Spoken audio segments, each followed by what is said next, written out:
Hi everyone, this is Jing.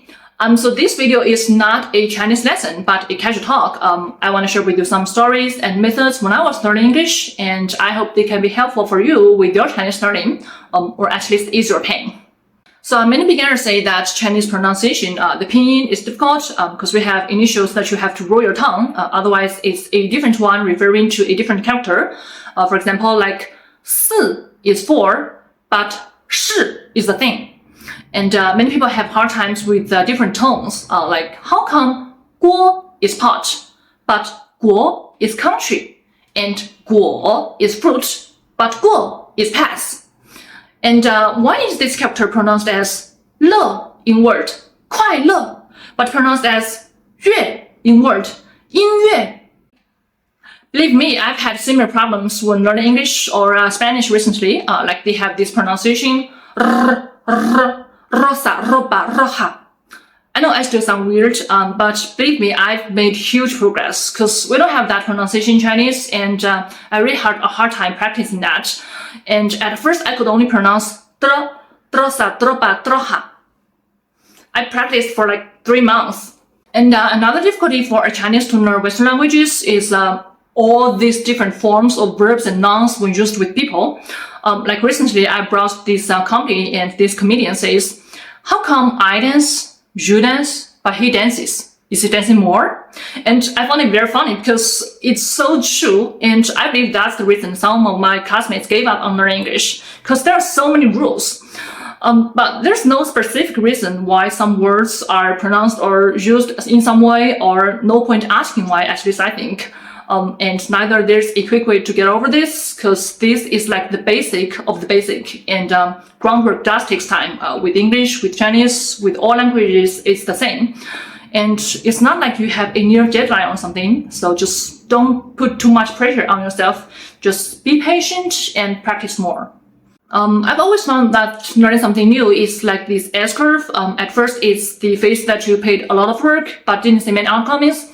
So you may feel frustrated or start to wonder if you should just give up. But you should know that it's okay to take a break sometimes, especially if you are the kind of person who have very high standards for yourself. Because I was this kind of person, and I struggled a lot with that. So if you come across this situation, you should know that it's okay to get your mind out of this thing for a while. Just have yourself refreshed. Because as long as you are still interested in this thing, eventually you will get back to the trail. And believe me, one more time you practice a little bit better, you will get. And finally, you will pass the phase.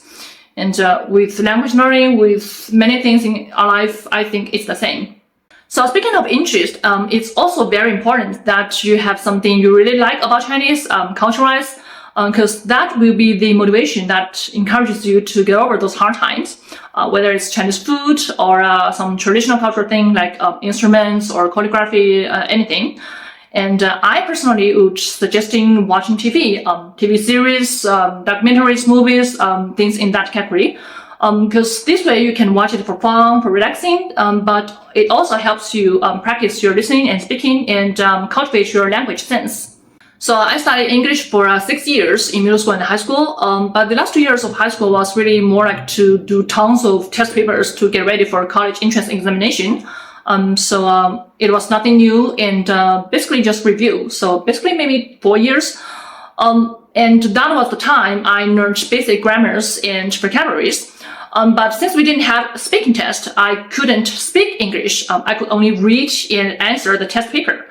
And it was not until college that I got access to English listening and speaking practice materials, and that's TV series.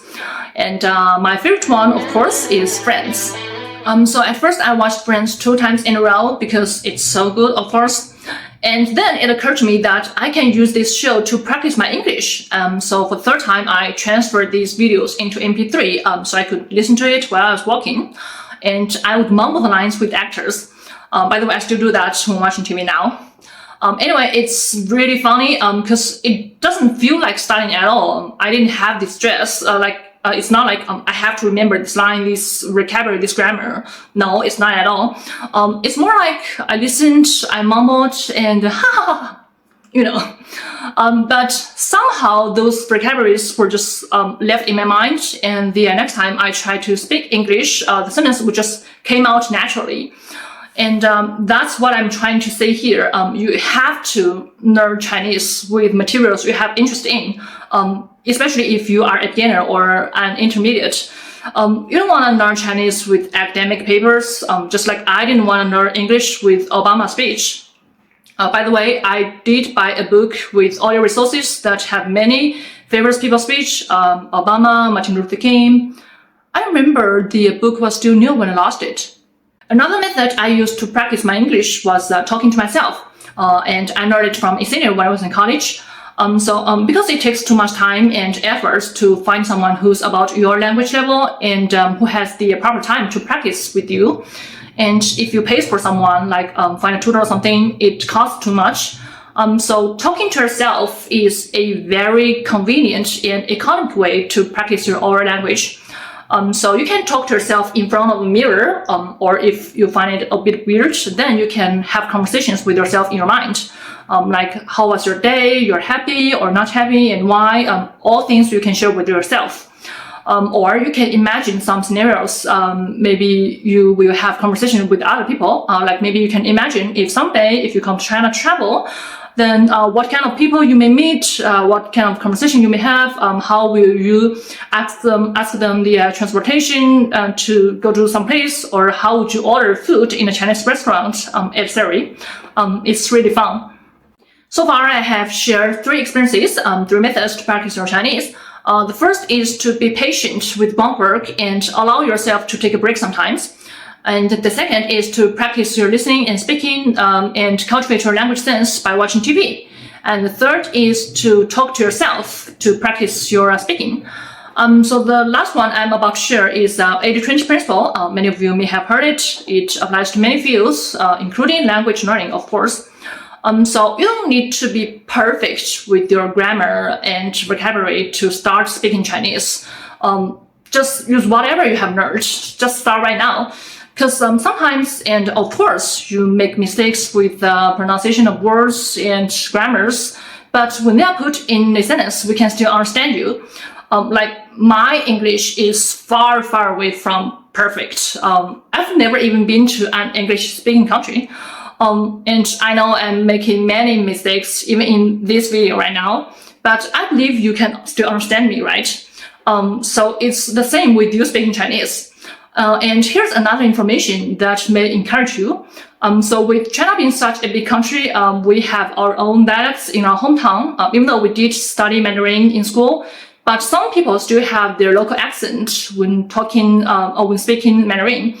So, but we can totally understand each other. So next time, if you have fear of speaking Chinese with your accent or may pronounce wrongly, just consider your accent as an exotic foreign accent.